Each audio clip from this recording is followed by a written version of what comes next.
வாழ்க வளமுடன். Alright. We are seeing Kayakalpa Yoga theory. Yesterday, we saw about the relationship between body and biomagnetism. The most important factor we need to remember from yesterday is every cell,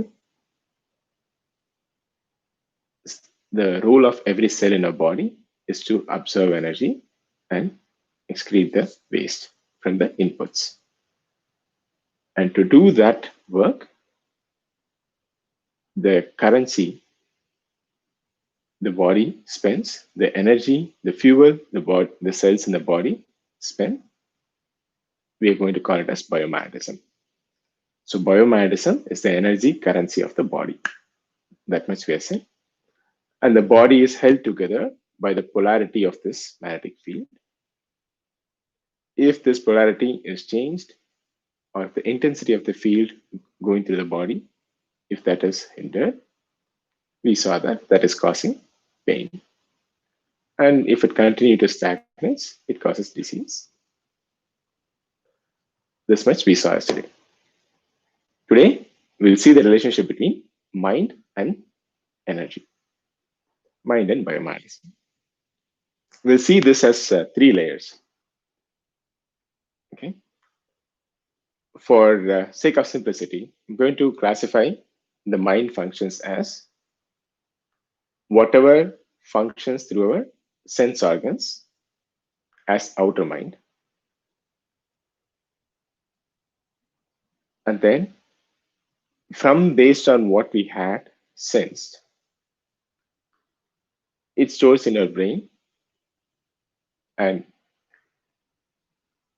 functions as memory, and we analyze on that.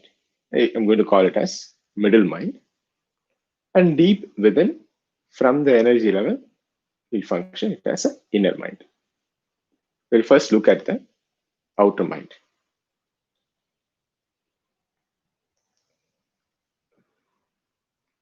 Outer mind perception. We'll try to understand what is that and how that is related with the energy. Right. So recently, we just had Diwali got over. What is, well, let's say, what is your favorite sweet?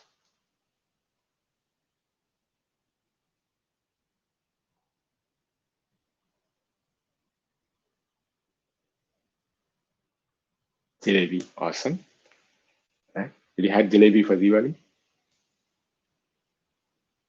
Awesome. Right. How many jalebis you had?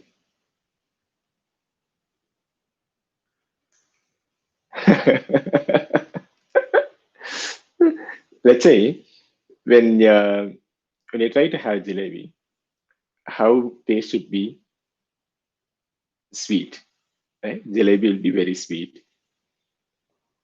Okay, you take the jalebi out of the box and you taste the first jalebi. It'll be very yummy, very tasty, and very sweet, right? Now let's take the second jalebi out of the box and we'll taste that. Will the second jalebi as sweeter as the first one?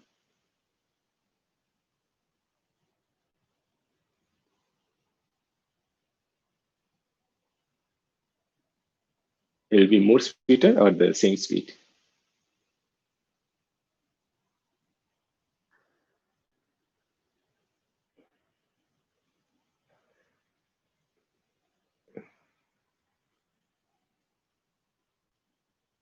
Right? At some point, it is getting saturated, right?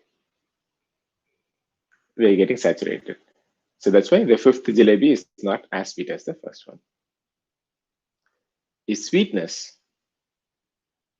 is a property of jalebi. All these 5 jalebis have been done from the same box. If sweetness is a property of that jalebi, then the 5th jalebi should be as sweet as the first one. isn't it?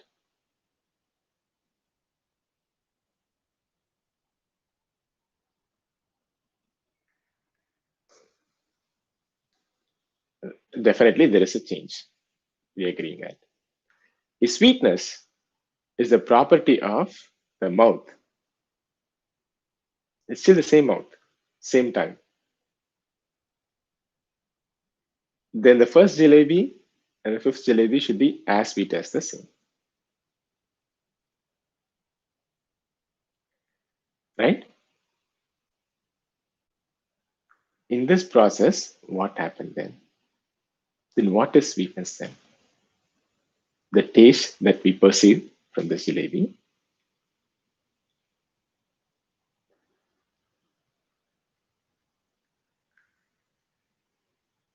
is, these are the only two entities here.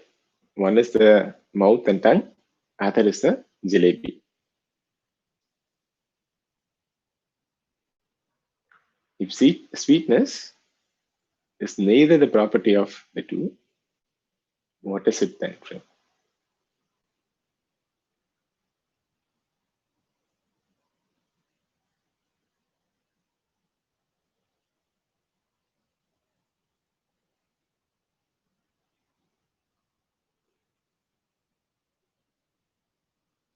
I mean, are you there?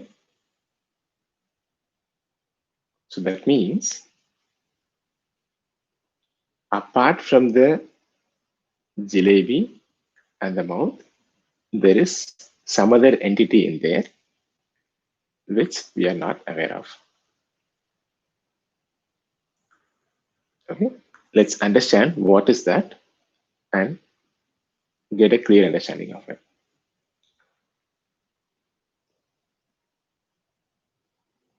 Let's imagine in the body, it's for the sake of simplicity, in our tongue, initially 5 units of energy is there. Okay, and the inherent nature of jalebi is, let's say, 10 units of sweetness is there in the jalebi.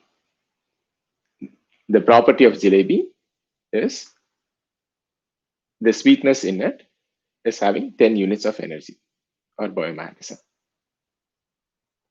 At the point of contact with jalebi in our tongue, the energy field, the biomagnetism in the tongue gets elevated to 10 units.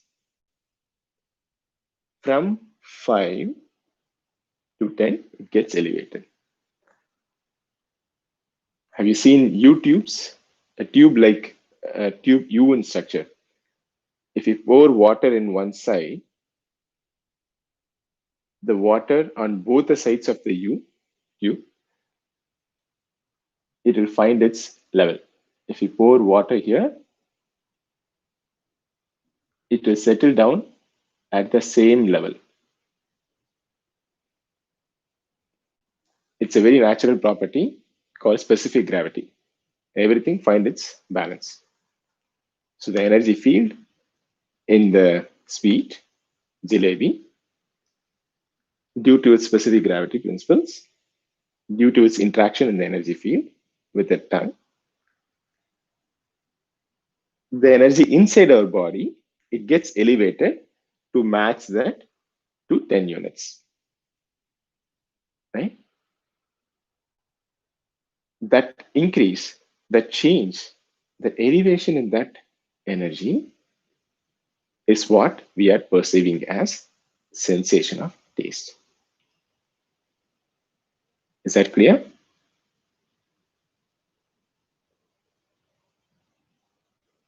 Okay. Two very important realization we have here. One is, at the point of contact, the energy field, the biomagnetism in the jalebi, that is fixed. It cannot come down. It is at that one same level. Right? It is always going to be a constant field. It is fixed. Only from the body it can get elevated, because we have the flowing field from the energy field within our body. It can get elevated. It is our energy that is getting spent to match the incoming stimulus. That is the first thing. And it is something within us that is also watching, that is also knowing this elevation of this energy field, change in this energy field, change in this potential. Okay, this very important realization we need to have. And the factor that is watching is what we are calling as consciousness. Okay, very important uh, takeaways from here. First one is perception consists of expenditure of our own energy field to match the incoming stimulus. Second, it is the consciousness within that is knowing this elevation of energy field. Okay, the amount in which it is elevated is the perception, is perceived as sweetness. Okay, are we all clear on this?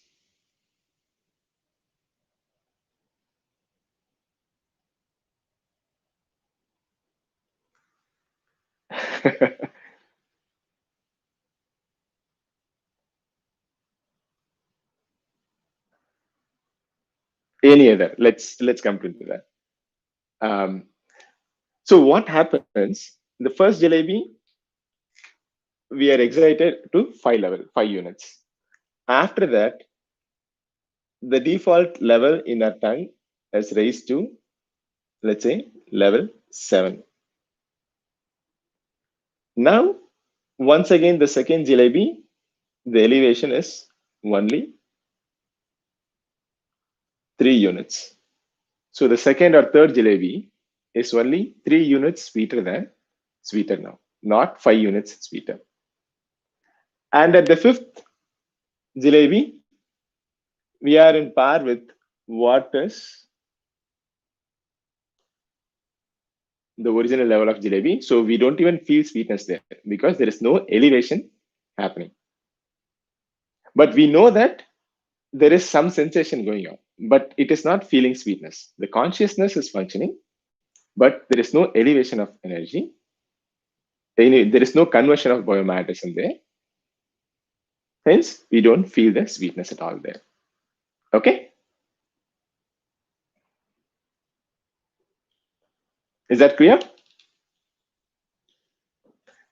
Now, let's try to. So, this explains what is happening with respect to saturation. And very important takeaway is what we perceive as taste is just an expenditure of our own energy field. In this one beautiful story of not just story, we can see that in early times when the dog bites bones, we can see that the dog initially when it chews the bone, it will first bite. After a point, the bones break, and the tip of the bone, broken bone, poke into a dog's mouth, and slowly the blood will start oozing out. The dog thinks that this blood is coming from the bone, and it bites harder, tasting its own energy, tasting its own blood, right? Without realizing that this sensation is basically spending off its own energy. This is the same thing happening in as well. It's a hypothetical story, but in reality, this is what is happening.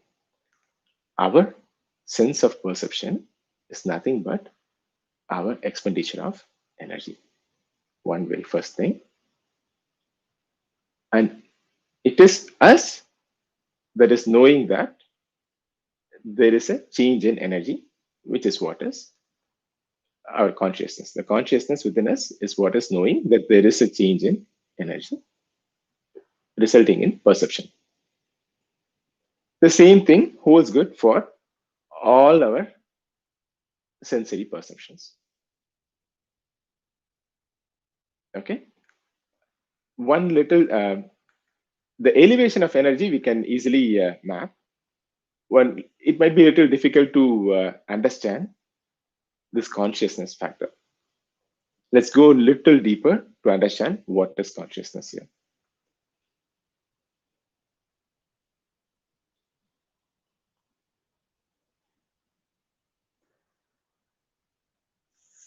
Okay, I'm going to use one small statement. Let's try to understand what is the subject, what is the object in this statement. Okay, I saw TV. What is the subject here?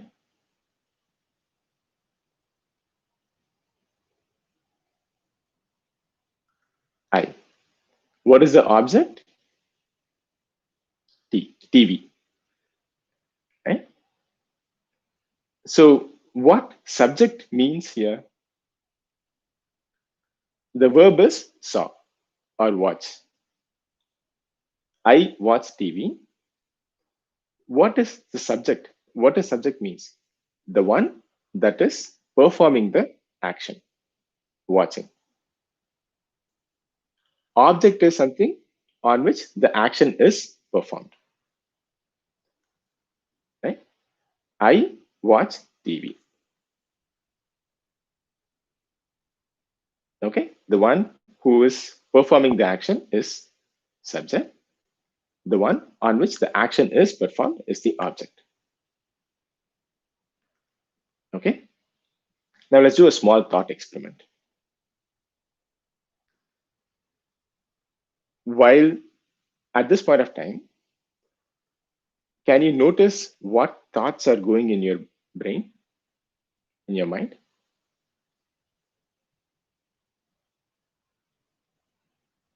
Is it possible for you to watch what thought is going in your brain, in your mind now, or any point of time? Have you ever noticed that? Can you say verbalize and say like, this is what I'm thinking at this point of time? Have you ever had that experience? Right? If you can watch the thought, what will you say? I can watch the thought. So who is the subject here? Is the mind, thought, a brain activity? Is that the subject, or I is the subject?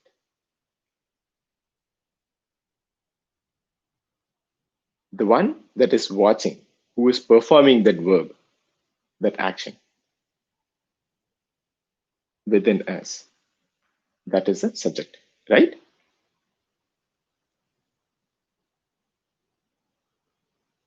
So the one that is watching, the order or function within us that is watching, that is what we are calling as consciousness.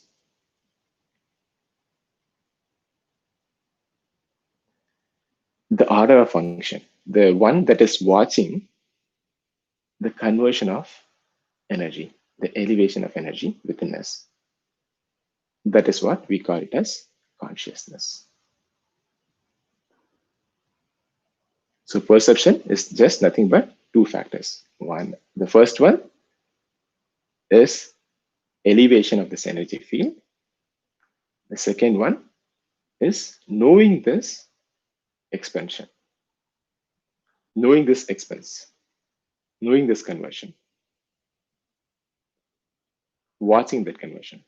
That is consciousness. These two factors combine together to form mind, to form perception. Okay, this is the very first thing. Very clearly, we need to understand this. Okay, this is how our outer mind is spending. Any thoughts, any clarifications on this factor?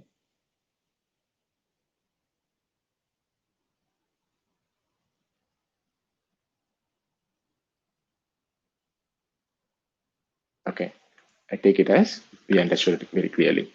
Okay, the next step is about the middle mind, the thoughts, memory, and all the emotions that is going through in our brain activity. So between this, so at any point of time when we are paying attention, it is a factor of two. The first one is this consciousness, which is always in there. And if you want to pay attention, you want to have this awareness at whatever task you are pertaining it to. But while we are focusing, directing our awareness, our consciousness into one place, we might get carried away. We might get uh, pulled into different emotions. We might get pulled into because of our anger, because of our fear, into different directions. Our ability to fight back that and direct our attention, direct our focus into what we want at one point of time. Instead of a dispersed uh, spending of attention into one area, that ability is called will. This awareness and will together constitute our attention span. Okay, let's understand that a little bit more in detail here. It's already going to be 7:30. Do we have enough time? I think it will take at least 10 more minutes. Let's have a quick time check. How many of you can proceed? How many of you cannot? All right. So anyway, I'm still recording. I think it should be recorded.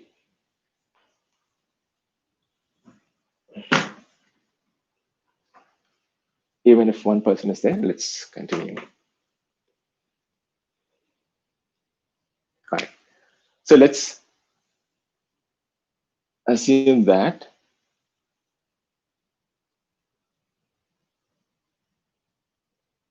our body is like a beaker. Okay. And it's getting water from a pipe. Let's compare this water equivalent to biomagnetism or energy. What are the different ways in which we get input? Food, then food, water.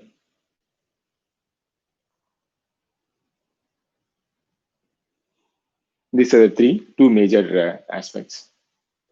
Right? Let's go to the output or expenses.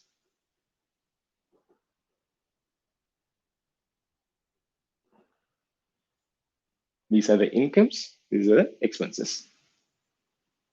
What are the ways in which we lose water, energy from the body?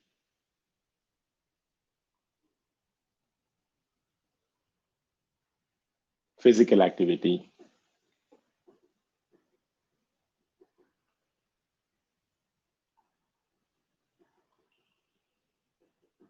Then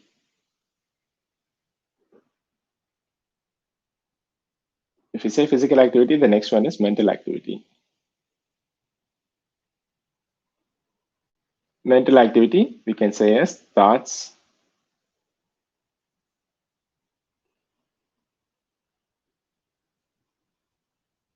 emotions,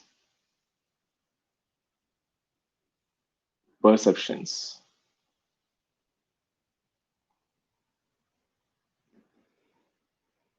Now we look at the emotions. Can you see what I've written? Maybe I've written very small. Right.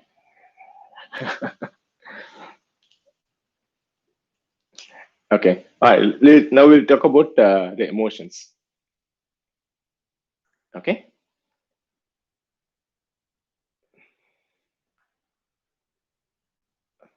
The first we'll see about anger. Okay. So there are different, because of all these emotions, mental activity, we are draining out energy. Now we are going to study about uh, anger and see how that affects the energy flow within the system. All right. Let's understand what is the definition of anger in first place. Anger, according to Maharishi, the definition is you want something to happen, a desire. You want something to happen, but that desire is being stopped. There is a hindrance to that. To get past that hindrance, there is this sudden burst of energy to get overcome that. That sudden burst to overcome that hindrance is desire.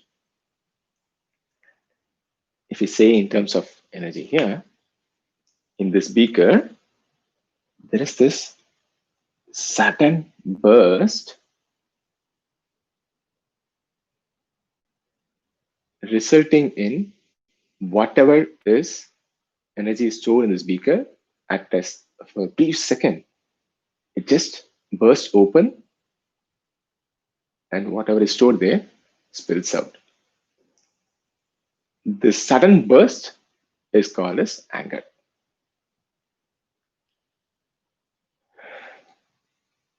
A good way to validate this,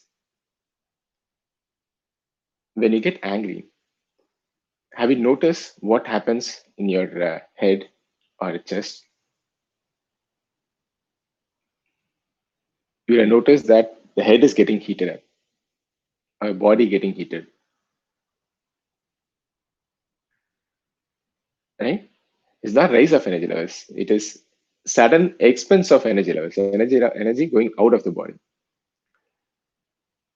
Right? So if you have used iron box, if you use an iron box, you can notice that uh, the way iron box works is when the energy flows through the coil, it gives out the energy. Whenever that energy is expended out, the way energy is expended out is in terms of heat. Whenever energy is expended out of this medium, lost, it is dissipated in terms of heat. The same thing is happening in our body. After you get angry, super angry or mad, you would have noticed that you will become a little tired. And to compensate for this sudden loss, the body has to function faster. The heart has to function faster to catch up with that, with the sudden loss. And it has to beat faster. Tuck, tuck, tuck, tuck, tuck. It has to beat faster.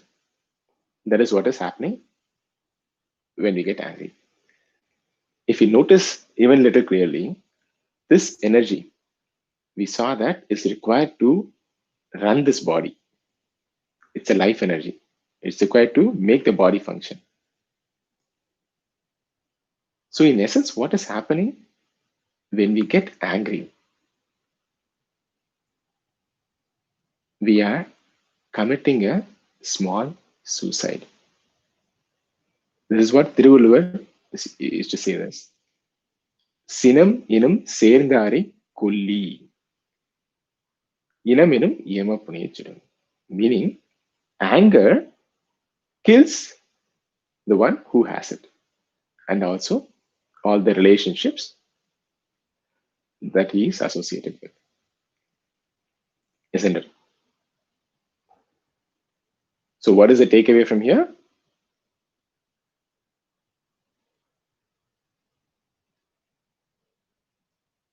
If you want to kill someone, we need to make them get angry.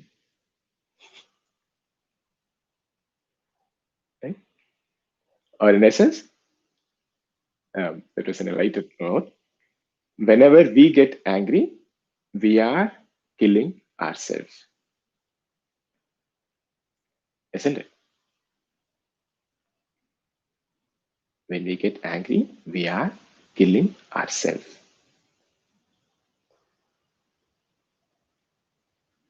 So, what can we do about it here?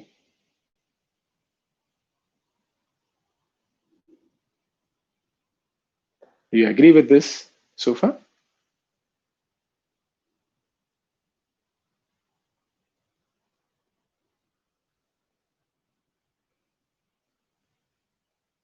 When we're getting angry, we are killing ourselves, not just hurting. We are killing ourselves.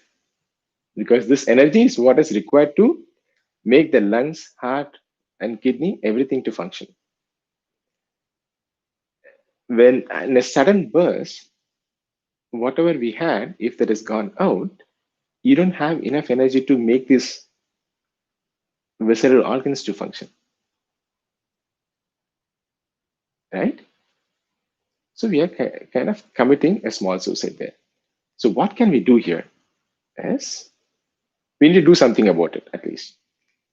And this is where Maharishi gives a beautiful technique called moralization, neutralization of anger. We'll go more in detail in introspection too, but the essence of it is this. When we know that anger comes when we have a desire, and the desire, when it gets stopped, something thoughts that whenever there is a hindrance to that anger, we get the sudden burst. So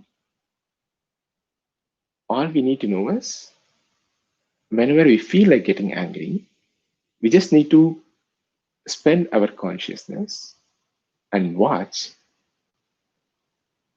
what is that hindering our desire. What is the desire here? What is that I wanted to do? And what is stopping me?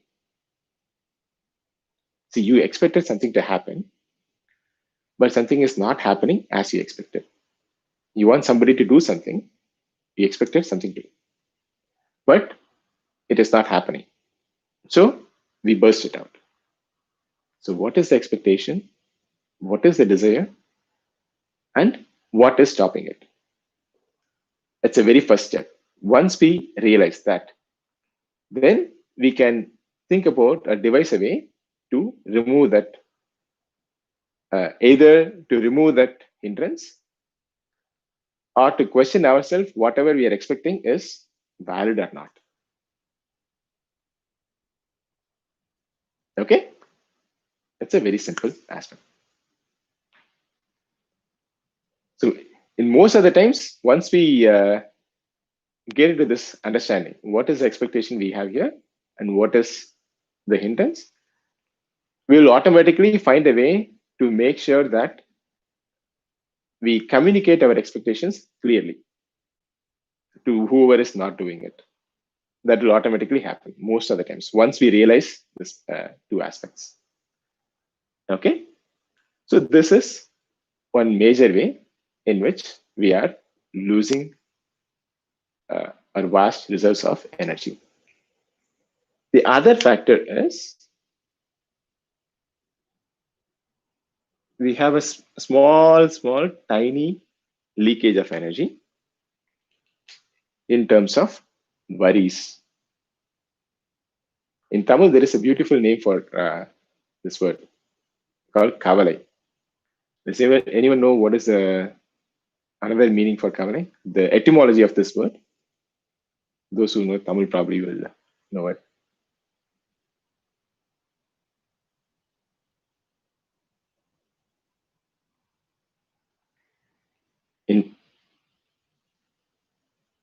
Kanavu Valai.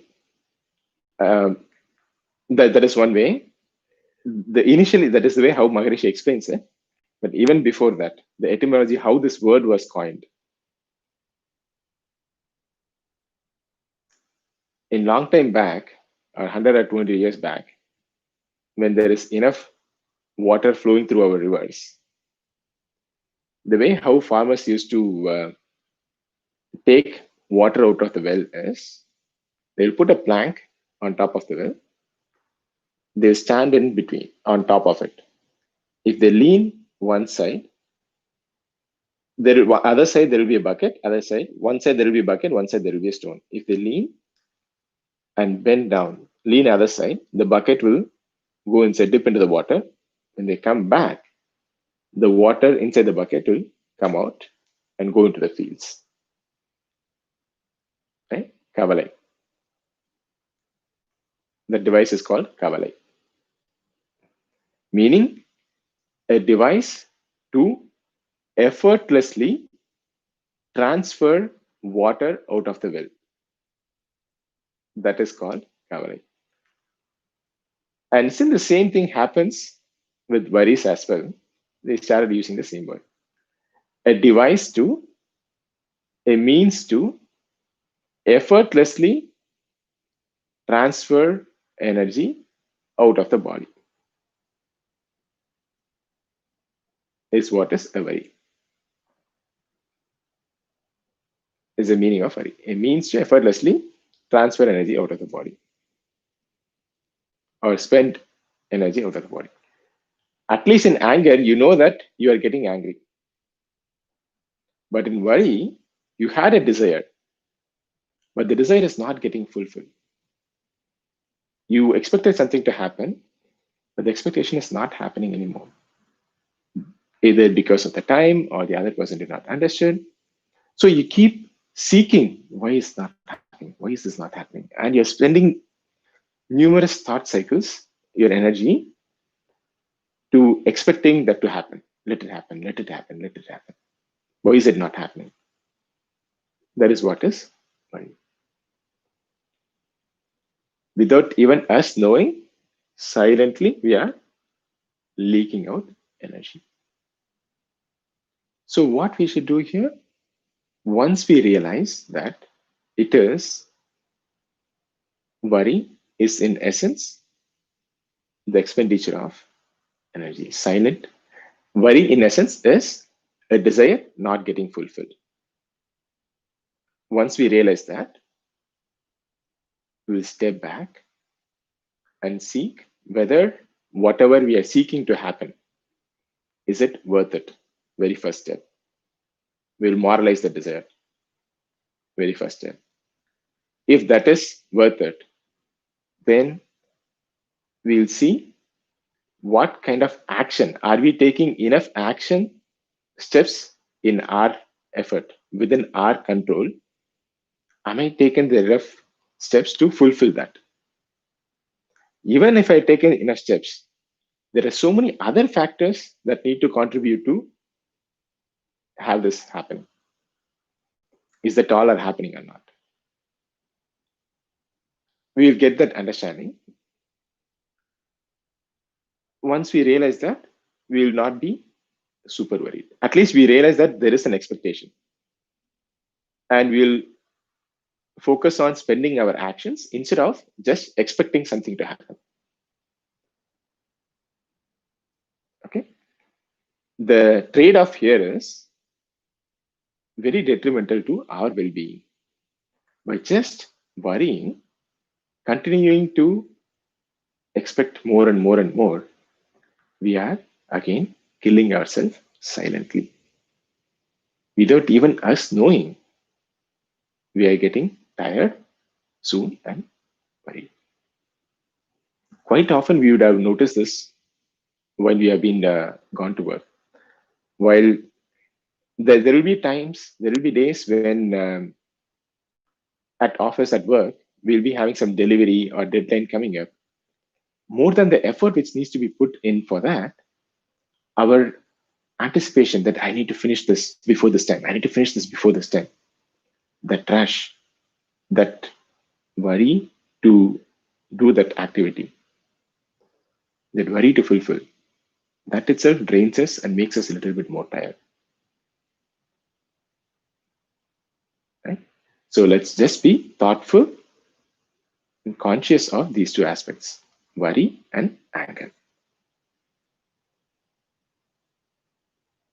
All right. These are the two important aspects we want to think. In summary, our mental functions, the mind functions. The first one, perception, and middle mind functions, the emotions and the thoughts. They are directly related with our energy. If the energy is stronger, if we have more energy, we'll be able to pay more attention, listen to all our activities. And when we are conscious, we can observe better and interact and learn more. And in the emotional front, the way we are losing the energy is through worries and anger. The source of that is starting with desires. We need to moralize and learn those desires. Okay. As a continuity of this, let's learn a little bit more in detail of about this energy and how this is coming from. All right. Be blessed by the divine.